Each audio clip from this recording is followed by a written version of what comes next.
En este video tutorial explicaremos los pasos para la confección de la planilla de gestión de riesgo según lo indica la instrucción de trabajo IT-DMI-SGR, que establece que se deben realizar el seguimiento de los riesgos en todos los procedimientos y actividades por los responsables de las distintas áreas, y que esos riesgos pueden afectar el cumplimiento de los objetivos, y además que en el mes de diciembre de cada año se solicitará a las distintas áreas de la Administración Tributaria Mendoza que procedan con el análisis de esos riesgos.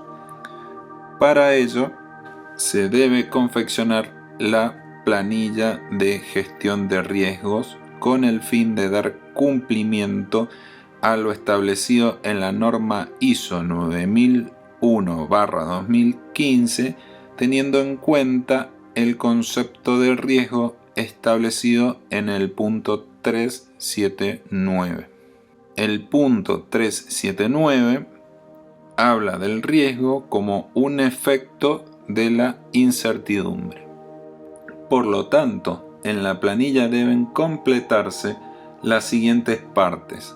Primero, el área donde establecemos el departamento o el sector que confecciona la planilla.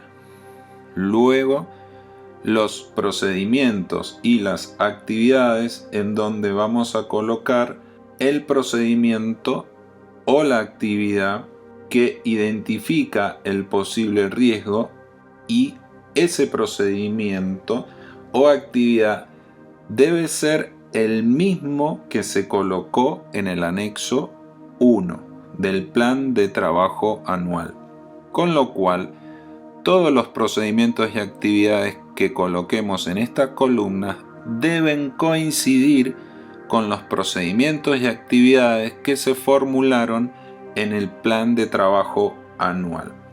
Luego debemos completar el requisito para poder efectivizar ese procedimiento o actividad. Este campo indica cuál es el requisito cuyo cumplimiento podría verse afectado por las diferentes fuentes de riesgos. La fuente del riesgo contiene el análisis del riesgo y se identifican en cada una de las filas las causas que originan el riesgo. Es decir, lo que colocamos en fuente del riesgo es la respuesta al porqué de la columna anterior. Luego tenemos la probabilidad de ocurrencia del riesgo y la podemos clasificar en una probabilidad alta, media o baja. Obviamente que esa probabilidad de ocurrencia del riesgo está sujeta a una consecuencia de que el riesgo ocurra.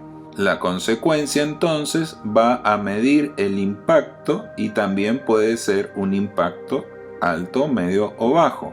Si el impacto es alto, significa que ese riesgo no permite cumplir con el procedimiento o la actividad. Si hay un cumplimiento parcial, entonces la consecuencia podría clasificarse como media o baja. Esto, para poder completarlo, podemos guiarnos de la matriz de riesgos.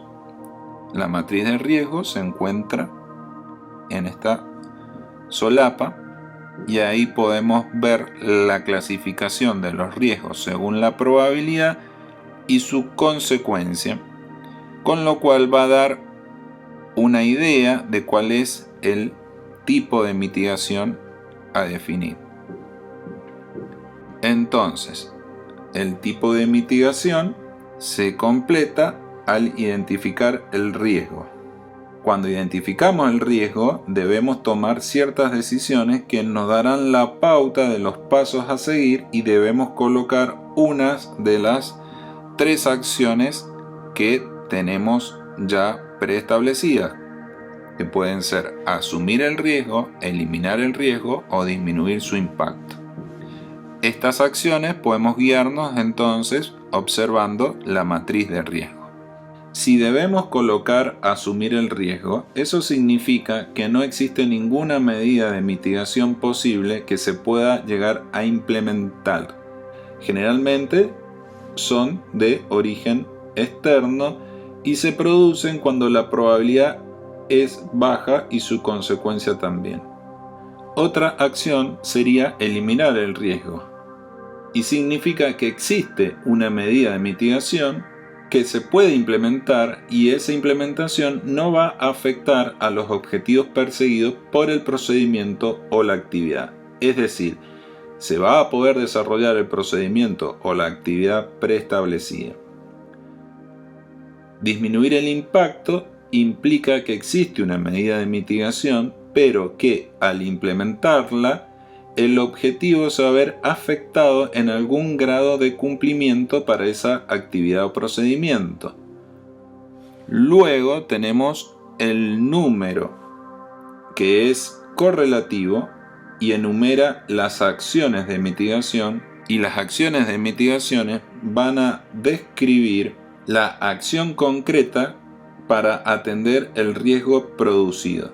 Ahora bien, si se ha decidido asumir el riesgo, entonces no se debe definir ningún tipo de acción de mitigación, ya que el riesgo se va a producir de todas formas.